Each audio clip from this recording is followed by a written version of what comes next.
नमस्कार। आप पहली बार आए ना? चलिए, आपका स्वागत है। आप परेशान हैं, आपके पति आपकी इज्जत नहीं कर रहे हैं, आपके पति अपनी पत्नी का जो अधिकार है वो नहीं दे रहे,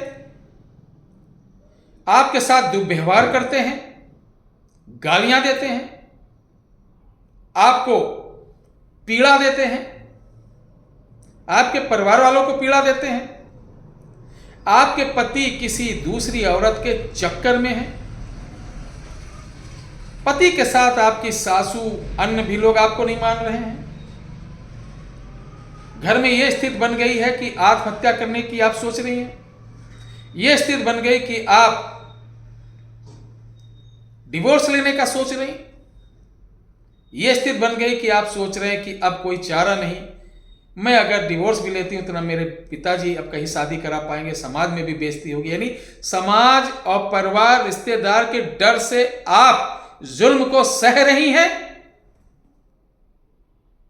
तो यह आपके साथ बहुत बड़ा अन्याय हो रहा है, यह आपके साथ घोर अन्याय हो रहा है। जिस घर में पर स्त्री की, बहू बेटियों की इज्जत नहीं होती है, यकीन मानिए उस घर में एक खून हो ही नहीं सकता है। या तो ननिहाल से वो गड़बड़ होगा या तो यहां से गड़बड़ होगा। मेरी बात बुरी लग रही होगी उन लोगों को जो राक्षस प्रवृत्ति के हैं। पत्नी सीधी है, भोली है, भाली है, आपकी सेवा भी कर रही है, उसके बावजूद आप लोग उसको नौकर बना के रखे हो, दास बना के रखे हो।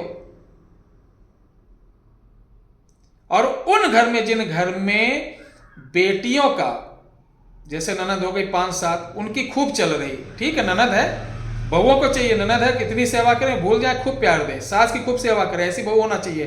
कुलच्छनी बहू है तो दंड की अधिकारी है, लेकिन लक्षणी है तो वो दंड की अधिकारी नहीं है। ऐसे में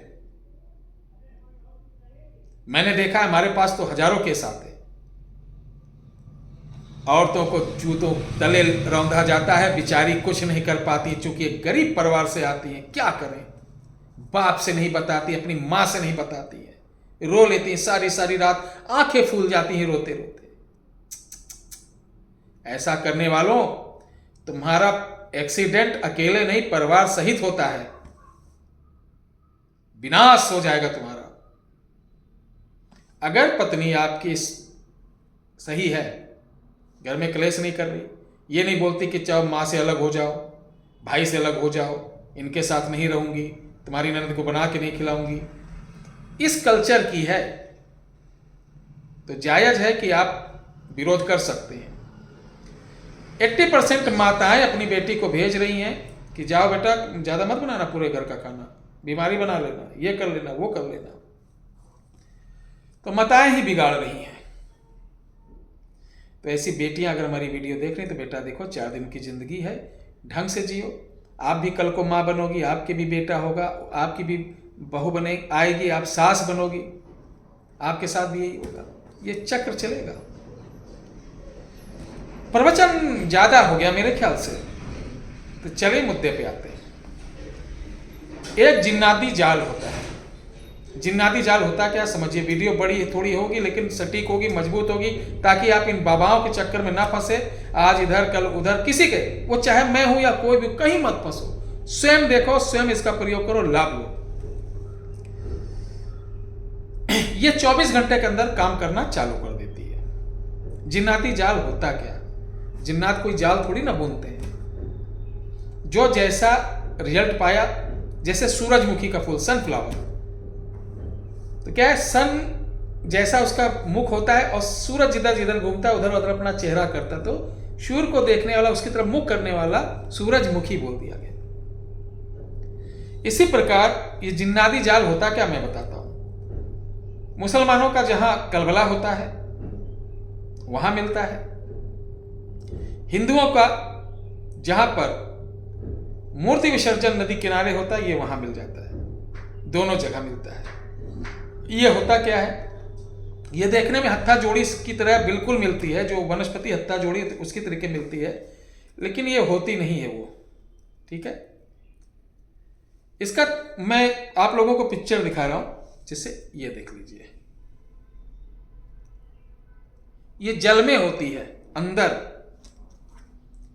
बहुत जाल जैसा इसका निकला रहता है। अभी तो इसके हमने जाल सब तोड़ के रख लिए हैं, ये देख रहे हैं ऐसे ऐसे फैलते हैं। ठीक है, जाल जैसा निकला रहता है। तो अगर ये कलबला, जो मुसलमानों का कलबला, जहां ताजिया दफन करते हैं, ताजिया दबाने के बाद आप देखेंगे उस जगह जिन्नातों का बड़ा वास रहता है। इसलिए अमल में, मुस्लिम अमल में, जैसे मिठाई मंगाना, तमाशा वाली चीजें जो रहती हैं वो कलबला में ही की जाती हैं। हमारे सनातन में मूर्ति को जहां पर विसर्जन किया जाता है उस घाट पर किया जाता है।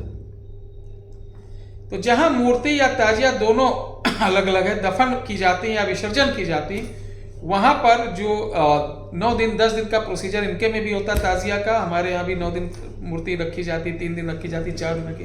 तो पूजन पश्चात जो सामग्रियां होती पूजा पाठ वाली, उसमें जैसे पेड़ के ऊपर एक बांदा लग जाता है। बांदा का पेड़ पौधा ना, इसका फल होता, फूल होता है।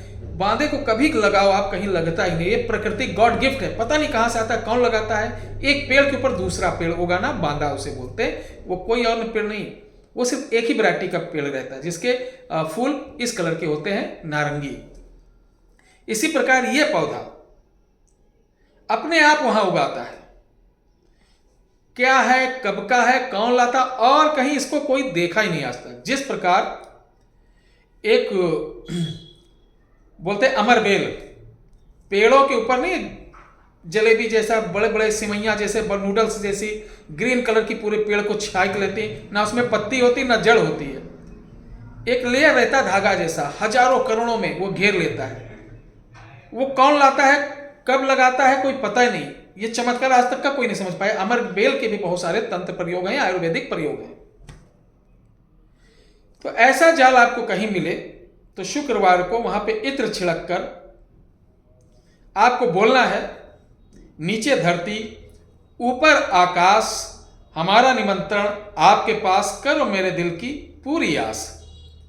निमंत्रण देके सुबह जाना है और शाम को, रात को ये पेड़ की जड़ नहीं तोड़ना है, इसके बाल जैसे रहेंगे उसको ले आना है।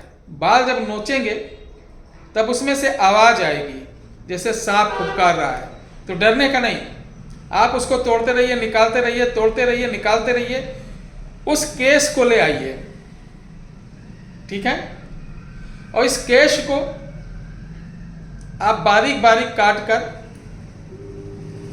एक पलाश होता, पलाश, छूल, ढाक बोलते हैं, उसके पत्ते में रख देना। और इस मंत्र को 21,000 जाप कर लेना। 21,000 जब काम जाप करेंगे तो प्रतिदिन गायब होता रहेगा। 21 दिन में जो लास्ट में थोड़ा बचेगा वही काम आएगा।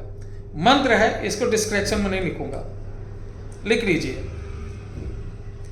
मंत्र लिख लिए, मोहन मोहन क्या कहते हो, मोहन मेरा नाम, ऊंचे भीत तू खड़ी, मोहू सगरो गाम, ठग मोहू ठाकुर मोहू, बाट का बटोही मोहू, कुआं की पनिहारिन मोहू, महलो बैठी रानी मोहू, 7 वचन के 7 फेरे के, अपने पति संग कुटुंब मोहू, संगे रहे संगे जिए संगे जाए, वचन कामाख्या महाकाली दुहाई। कमेंट मत करना कि गुरुजी इसको लिख के दे दो, या व्हाट्सएप पे मैं नहीं दे पाऊंगा, समय नहीं रहता। इसको बार बार देख के लिख लीजिए। इसको डेली पढ़ना है, ठीक है। माला रुद्राज की ले सकते हैं या वैजंती की ले सकते हैं। लास्ट वाले दिन सब जब डेली पढ़ोगे ना, रख दोगे तो डेली डेली गायब होगी, यानी जैसे फिल्टर किया जाता है। लास्ट में इसमें जो काम की चीज होगी वही बचेगी थोड़ी सी, उसको एक कवच ताबीज में भर के रख लीजिए। अब आपके पति जो आ नहीं रहे हैं, जो ले नहीं जा रहे हैं, जो इज्जत नहीं करते हैं, तो उस ताबीज में से थोड़ा सा निकाल कर उनको शनिवार को मीठी चीज में खिला दें। बाकी ताबीज को आप पहने रहिए, नहीं पहन सकते बिस्तर के नीचे रख दीजिए। यकीन मानिए 24 घंटे के अंदर इसका रिजल्ट आपको मिलना चालू हो जाएगा। ये खुद बनाइए, खुद देखिए। अब कुछ बहनें कह सकती, गुरु जी आप बहुत कठिन बताते हो। मेरा बेटा, टाइम पास तो करना नहीं आपसे, किसी की मानसिकता पलट देना इतना आसान है क्या? अगर हम अभी आपसे बोले कि 1 घंटे में आपका पति नाक रगड़ते आएगा, चिल्लाते आएगा, डांस करते आएगा, माफी मांगेगा, मोमोज खिलाएगा, पिज्जा खिलाएगा, तो बेवकूफी वाली बात होती है।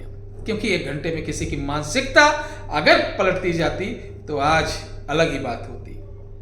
हम भी बता देते कि आप शनिवार को एक रोटी बनाइए, उसके ऊपर बटर लगा के एगड़े नागड़े सिंगे पाप फू ये बोल देते, फिर उसको कुत्ते को खिला दो, आपका पति कुत्ता हो जाएगा।